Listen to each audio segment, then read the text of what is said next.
धीरे बोलो कोई सुन ना ले, यह बात हम सबके कानों में पड़ी होगी और हमारे मुंह से भी निकली होगी। लेकिन सोचने की बात यह है कि यह वाक्य कब कब हमारे मुंह से निकलता है और कब कब हमारे कानों में पड़ता है, क्योंकि ऐसे कम ही गुप्त राज होते हैं जो हम दूसरों के कानों में पड़ने नहीं देना चाहते। अक्सर परिवार में अशांति का कारण हम स्वयं ही होते हैं। हम इस बात को देख पाएं भले ना देख पाएं, पर ये असल सत्य है, क्योंकि जाने अनजाने मूर्खतावश हम खुद ही अपनी बातों को दूसरों को बता देते हैं जो हमें कभी नहीं बतानी चाहिए। और वही बातें जो जाने अनजाने हमने किसी दूसरे के सामने बता दी थी, वही हमारे दुख का कारण बन जाती हैं, वही हमारे झगड़े का कारण बन जाती हैं। और फिर बाद में हमें पछतावा होता है कि मुझे यह बात किसी को नहीं बतानी चाहिए थी, मेरी ही गलती हुई थी, मैंने जाने अनजाने में ये बात सभी को बता दी। इसलिए आज की जो बौद्ध कहानी मैं आपको सुनाने वाला हूँ, उसे सुनने के बाद आपको 7 ऐसी बातें पता चलेंगी जो आपको कभी किसी ने नहीं बताई होंगी। यह जो 7 बातें हैं जो आपको किसी को क्यों नहीं बतानी चाहिए, इसके पीछे का तर्क भी मैं आपको दूंगा। और इन 7 बातों के अलावा अगर आपको लगता है कि कोई बात ऐसी है जो मुझसे छूट गई है या मैं नहीं बता पाया, तो कमेंट सेक्शन में ज़रूर बताना। इससे पहले कि आप इस बौद्ध कहानी में खो जाएं, इस चैनल को सब्सक्राइब जरूर कर लें। तो चलिए कहानी शुरू करते हैं। एक समय की बात है, एक नगर में एक युवक रहता था। वो युवक बहुत गरीब था। 2 वक्त की दाल रोटी भी बड़ी मुश्किल से उसको नसीब होती थी। किसी काम की तलाश में दिन रात खोज करने पर भी उसे कोई काम नहीं मिल रहा था। फिर एक दिन उसने अपनी पत्नी के सामने अपनी सारी समस्या बता दी। उसने अपनी पत्नी को कहा कि मैं जिस जगह भी काम मांगने के लिए जाता हूँ तो हर कोई मुझे यह कहकर नहीं काम देता कि हमारे यहाँ काम की ज़रूरत नहीं है। मैं काम की तलाश करके थक चुका हूँ। मुझे समझ नहीं आता कि मैं तुम लोगों का पेट कैसे भरूंगा, अपने बच्चों को कैसे पालूंगा, और यह चिंता मुझे दिन रात खाए जा रही है। यह सुनकर उसकी पत्नी ने कुछ सोचकर कहा कि तुम एक आदमी के पास एक बार ही काम मांगने के लिए जाते हो और जब वो काम नहीं देता तो तुम 2 बार उसके पास जाते तक नहीं हो। अगर तुम्हें उनसे काम लेना है तो तुम्हें हमदर्दी जतानी होगी, तुम्हें उनसे हमदर्दी हासिल करनी होगी, अपनी गरीबी दिखानी होगी, ताकि वो लोग तुम्हारी मजबूरी समझकर तुम्हें काम पर रख लें। इसलिए शर्म मत करो, उन्हें अपनी मजबूरी बताओ और अपनी गरीबी बताओ। आज इसी उपाय से तुम काम पा सकते हो।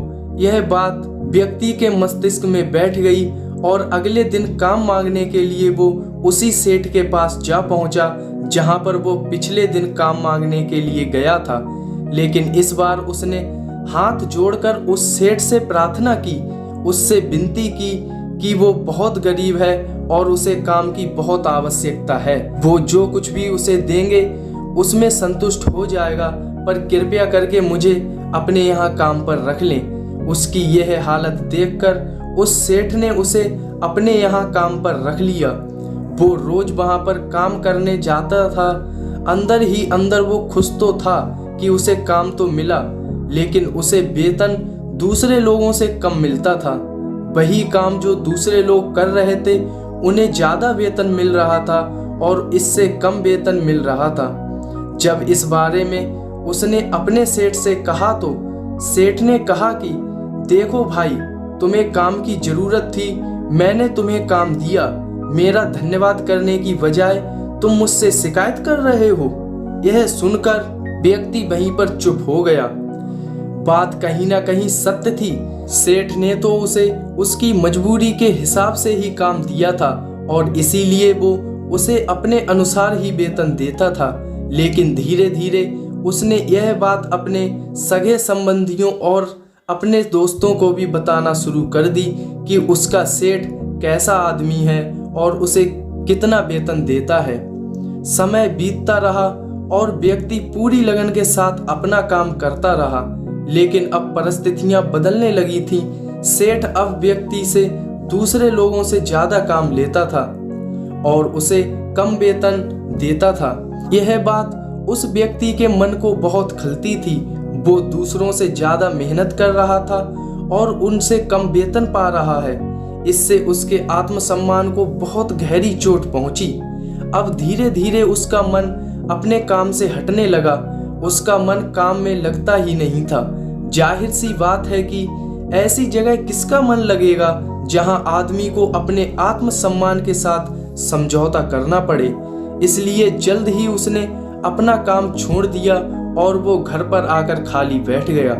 अब उसके पास घर का खर्चा चलाने के लिए भी पैसे नहीं बचे थे। इसलिए उसने अपने सगे संबंधियों और अपने दोस्तों से सहायता मांगनी शुरू की। लेकिन उसके दोस्त उसके सामने तो दया का पात्र समझाते थे, उसे दिलासा देते थे, लेकिन पीछे से उसका मजाक उड़ाते थे।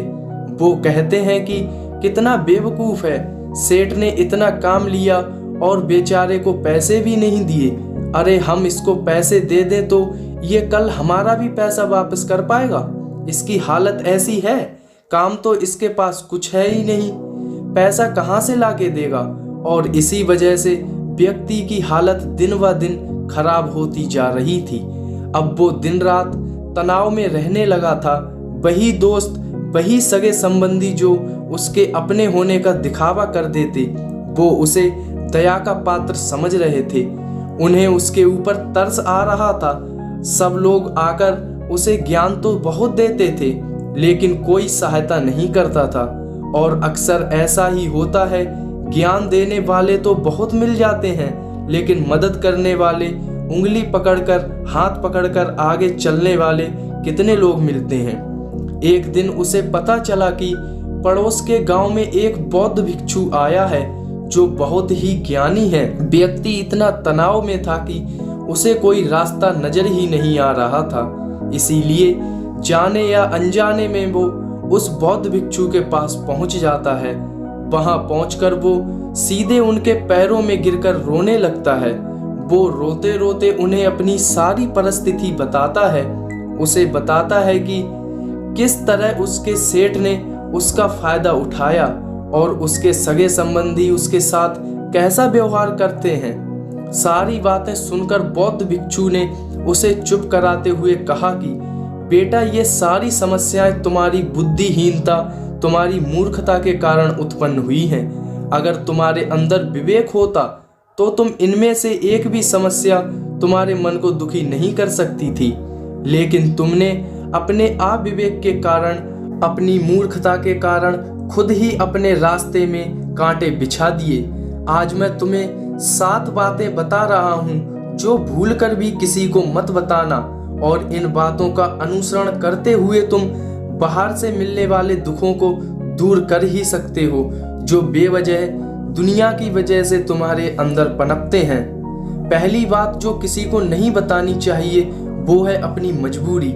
अपनी मजबूरी का दिखावा करके, दूसरों का दया का पात्र बनके उनकी सहायता लेने की गलती कभी मत करना। हो सकता है कि आज वो तुम्हारी मजबूरी देखकर तुम्हारी सहायता कर दें, लेकिन कल वो तुम्हारा फायदा उठाने से भी नहीं चूकेगा। और अगर फायदा भी नहीं उठाया तो दूसरों के सामने तुम्हारा मजाक बनाने में वो आदमी कभी नहीं चूकेगा। इसलिए कभी भी अपनी मजबूरी का दिखावा मत करो। अगर घर में 2 रोटी हैं, सूखी रोटी है, तो वही खाकर सो जाओ, लेकिन दूसरों को इसके बारे में भनक तक नहीं लगनी चाहिए। जरा आप खुद सोचो, मजबूरी बताने का क्या मतलब होता है। एक इंसान का या तो वह दूसरों से सहानुभूति हासिल करना चाहता है या उनसे कोई आर्थिक मदद चाहता है। लेकिन अगर दोनों ही परिस्थितियां आप देखें तो दूसरा आदमी आपका फायदा उठाने से नहीं चूकेगा, और अगर वो फायदा नहीं भी उठाएगा तो अपनी नज़र में तो वो आपको मूर्ख ही समझेगा, बेवकूफ़ समझेगा, और दूसरों के सामने आपका मजाक तो जरूर बनाएगा। इसीलिए अपनी मजबूरी के बारे में कभी किसी को मत बताना। दूसरी बात जो किसी को भी नहीं बतानी चाहिए वो है अपनी अतीत की गलतियां और भविष्य की रणनीतियां। जरा सोचो कि अगर हम अपने अतीत की गलतियां किसी दूसरे को बताते हैं तो उसका क्या प्रभाव होगा। वो गलतियां ठीक तो नहीं की जा सकती, जाहिर है, तो उन्हें बताने का क्या मतलब रह जाता है। आप अपने अंधेरे पक्ष को खुद दुनिया के सामने बता रहे हो, खुद अपनी गलतियां दूसरों के सामने बता रहे हो। इससे उस आदमी की नज़र में आपका एक चरित्र गठित हो जाएगा और वो भविष्य में आपको हमेशा उसी नजरिए से देखेगा। इसलिए किसी भी आदमी की नज़र में अपना चरित्र गठित मत होने दो और जरा सोचो कि आप व्यर्थ में ही अपने भविष्य की रणनीतियां दूसरों के सामने बता रहे हो। जो लोग आपके काम का हिस्सा ही नहीं है, उनके सामने अपनी भविष्य की रणनीतियां, अपनी डींगे हाँकने का क्या फायदा। वो लोग आपकी सहायता तो नहीं करेंगे, लेकिन आपकी भविष्य की रणनीतियों में बाधा जरूर बन सकते हैं। आप खुद अपने विवेक का इस्तेमाल करिए और सोचिए कि आपके साथ भी ऐसा हुआ है कि आपने अपनी भविष्य की रणनीति किसी को बताई हो और वो कामयाब ही ना हुई हो। जरूर हुआ होगा, जरा गौर से सोचिए। तीसरी बात जो किसी को नहीं बतानी चाहिए वो है अपने घर की बातें। जो भी हमारे घर के अंदर आपस में बातचीत होती है, हमारे माँ बाप के साथ, हमारी पत्नी के साथ और हमारे बच्चों के साथ, वो बातें परिवार तक ही सीमित रहनी चाहिए। अगर आप इन बातों का दूसरों के सामने ढिंढोरा पीटते हो तो दूसरों को आपके घर में घुसने का एक मौका मिल जाता है और वह इसका फायदा उठाने में कभी नहीं चूकेंगे। वो आपके परिवार के सदस्यों को आपसे दूर लेकर जाने की कोशिश करेंगे। अक्सर ऐसा ही होता है। हम समाज में देखते हैं कि हम अपने घर के झगड़ों को कम करने के लिए उन झगड़ों को अपने पड़ोसियों और दूसरे सगे संबंधियों को बता देते हैं, लेकिन इससे आपको सहायता कभी नहीं मिली होगी, बल्कि आपके घर के लड़ाई झगड़े और ज़्यादा बढ़ गए होंगे और वो जाहिर है वो बढ़ेंगे।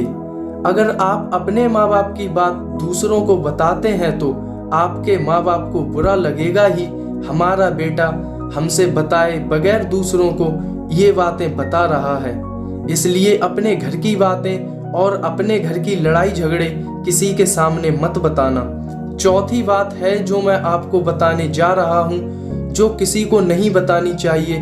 वो सुनने पर बहुत अजीब लग सकती है, लेकिन उसका सत्य भी मैं आपको एक तर्क के माध्यम से दूंगा। मैं कहता हूँ कि अपनी आमदनी किसी को मत बताना। अब अपनी आमदनी ना बताने के पीछे क्या मतलब हो सकता है। जरा सोचिए कि आप अपनी आमदनी अपने दोस्तों को बता देते हैं तो जब आपके दोस्तों को जरूरत पड़ेगी तो वो सिर्फ आपको ही याद करेंगे, क्योंकि उनको पता है कि अगर आपकी आमदनी ज़्यादा अच्छी है तो आप भी उनकी मदद कर सकते हैं और इसलिए ज़्यादा लोग आपसे सहायता मांगेंगे।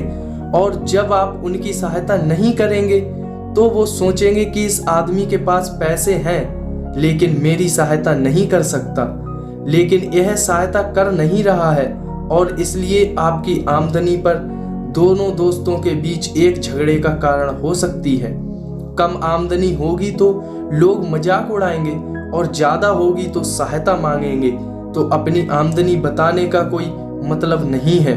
पांचवी बात जो मैं आपको बताने वाला हूँ उसे आप गांठ बांध लेना और किसी को ये बात मत बताना। अपनी कमजोरियाँ और अपनी ताकत।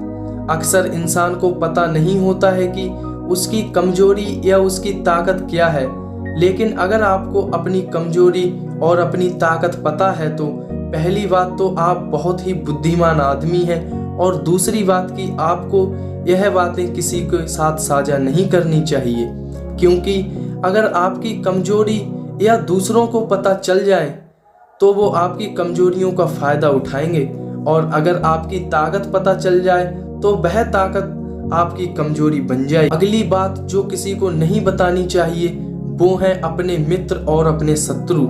आप अपने मित्रों के बारे में अगर दूसरे लोगों को बताएंगे तो वह आपके मित्रों के साथ अपनी घनिष्ठता बनाकर आपको धोखा दिलवा सकते हैं, आपके गहरे मित्रों को आपसे दूर करने का प्रयास कर सकते हैं।